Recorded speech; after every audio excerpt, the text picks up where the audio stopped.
Thank you sa lahat ng binibigay niyo sa akin. Naiyak si Idol. Tsaka sa pag-support palagi sa mga ginagawa ko sa buhay. Kaya naiyak ako.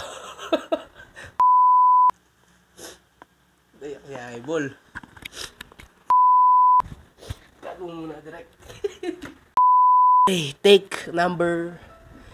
Hindi ko na alam. Ilang beses na akong naiyak sa video na to. Pero yun, sa lahat po ng nanonood na yun, hello po sa inyo. Siyempre, happy birthday, mom and dad.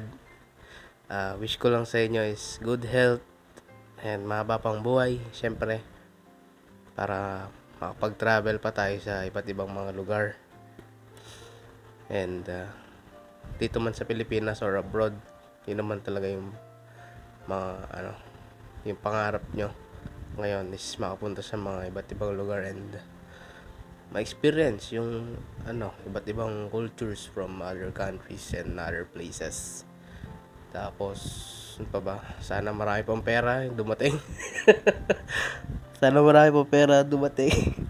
De, ayan, siguro message ko lang sa inyong dalawa is ayun, sorry kung madalas matigas sa ulo ko sa mga bagay-bagay.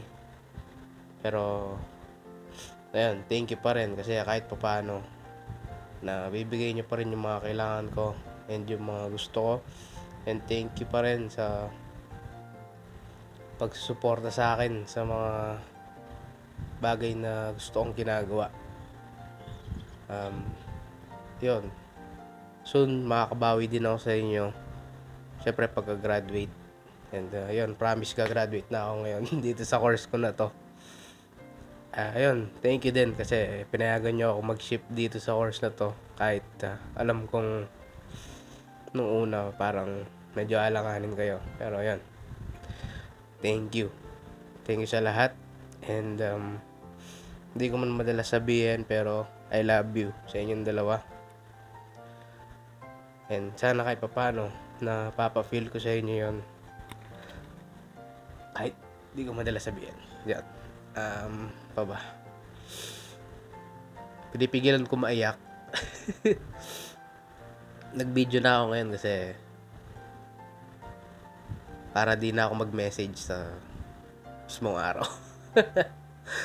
Ayun, happy birthday ulit sa inyong dalawa, mom and dad.